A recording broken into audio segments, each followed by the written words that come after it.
حضرت فضیل بن عیاض رحمۃ اللہ علیہ ڈاکو تھے، اور نرے ڈاکو نہیں تھے، ڈاکوؤں کے سردار تھے۔ تو ارشاد فرماتے ہیں کہ میرا طریقہ یہ تھا کہ میں ایک پورے قافلے کی صورت میں حملہ کرتا تھا تو لوگ ڈرا کرتے تھے اگر کہ فضیل بن عیاض کے ڈاکوؤں نے حملہ کیا تو پھر نہیں بچتے۔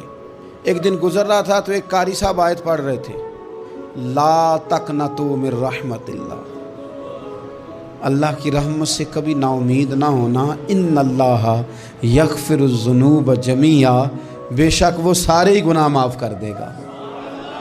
آپ فرماتے ہیں میرے دل میں بات اثر کر گئی، ماننا ہے نا۔ جس نے نہیں ماننا اس نے 6666 آیتوں کا ترجمہ پڑھ کے بھی توجہ نہیں کرنی۔ آپ ارادہ کریں نا، آپ اپنی دل کی زمین کو زرخیز بنائیں۔ فرماتے ہیں میں فوراً وہ آیت سنی تو میں رویا، اور میں وہ حافظ صاحب کے پاس چلا گیا، ان سے اجازت لی، ان کے کمرے میں داخل ہوا۔ میں نے کہا آپ نے ابھی آیت پڑھی ہے کہ اللہ سارے گناہ معاف کر دے گا؟ تو جس بندے نے کئی سال ڈاکے ڈالے ہوں، بیٹیاں روتی رہتی ہوں پر وہ مال لے کے آ گیا ہو، مائیں واسطے دیتی رہتی ہوں پر وہ لوٹ کے نکل آیا ہو، اب جی اگر وہ بندہ بھی سچے دل سے توبہ کرے تو اللہ معاف کر دیتا ہے۔ تو آفو جی کہنے لگے میں کون ہوتا ہوں تمہیں کوئی تفسیر بتانے والا، میں نے تو قرآن کی آیت پڑھی ہے، میرا رب کہتا ہے لا تقنطوا من رحمت اللہ، تم نے مایوس نہیں ہونا، تم آ جانا، معافی مانگ لینا، ان اللہ یغفر الذنوب جمیعا، اللہ سارے ہی گناہ معاف فرما دے گا، اللہ سارے گناہ۔ تو یہ تو اللہ فرما رہا ہے۔ فضیل بن عیاض کہتے ہیں میں نے کہا ختم ہو گئی بات، توبہ بھائی۔ واپس آیا تو وہ میرے ساتھ جو تھے نا ان سے میں نے کہا سردار نیا تلاش کر لو بھائی۔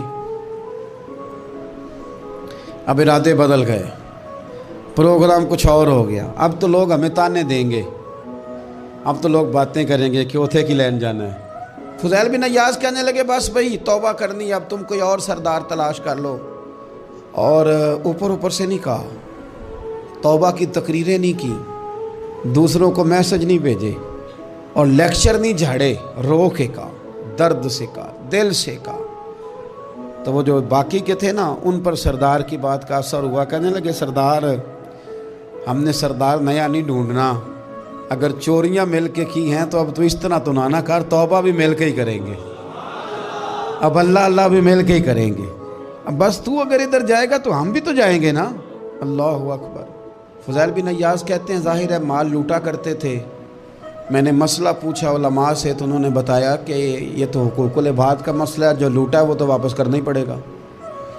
اب میں نے وہ پیسے جمع کیے، اب سارے تو میرے پاس تھے نہیں، جتنے میں دے سکتا تھا دیے، جو کھا چکا تھا وہ رہ گئے، ایک یہودی کے پیسے رہ گئے، اس کے گھر چلا گیا۔ میں نے جا کے اسے کہا میاں میں نے کر لیا توبہ، اور میں وہ فضیل بن عیاض ڈاکو ہوں جس کے تیرے گھر سے اتنا مال لوٹا تھا، میرے پاس پیسے کوئی نہیں، وہ پیسے لگ گئے، اب تو اس طرح کر مجھے معاف کر دے۔ وہ کہنے لگا نا جناب، یہ بھی کبھی کبھی ہوتا ہے، لوگ نا شرافت کو بزدلی سمجھ لیتے ہیں۔ فضیل بن عیاض سے کہنے لگا میں تو پیسے لوں گا، ایسے تو نہیں معاف کرتا۔ آپ فرمانے لگے پیسے تو کوئی نہیں، یہ سچی توبہ ہے۔ وہ کہنے لگا پھر اس طرح کرو میری اونٹوں کو چارہ ڈالو، پیسے پورے ہوئے تو چلے جانا۔ کل ڈاکو تھے، ابھی وہ تلوار چلانی آتی ہے، نیزہ چلانا آتا ہے، ڈٹنا آتا ہے، اعصاب مضبوط ہیں، مسئلہ کوئی نہیں، لیکن توبہ سچی کی ہے نا، یہ سچی توبہ والے لوگوں کا طریقہ ہے۔ اس سے کہہ سکتے تھے کہ جا آج تو لب دینی لے لے، تجھے کہا معاف کر دے، تو تیار ہی نہیں ماننے کو۔ حضرت فضیل بن عیاض کہنے لگے اگر اونٹوں کو چارہ ڈالنے سے تو معافی دیتا ہے نا تو میں تیرے اونٹوں کو چارہ ڈالنے کو بھی تیار ہوں۔ کیوں کہ راضی اللہ کو کرنا ہے، اپنے ضمیر سے بوجھ اتارنا ہے، بندوں کے سامنے سرخرو نہیں ہونا، اللہ کے حضور ہونا ہے۔ توبہ کا مطلب ہے رب کی بارگاہ میں سرخرو ہونا، بندوں کے سامنے نہیں۔ حضرت فضیل بن عیاض سے کہنے لگے ڈالیں گے تیرے اونٹوں کو چارہ، کیوں نہیں ڈالنا۔ 2-4 دن چارہ ڈالا تو وہ یہودی ایک دن کہنے لگا کہ یہ نا ٹھیکریوں سے بڑی ہوئی تھیلی ہے، یہ تو ذرا اٹھا کے لا۔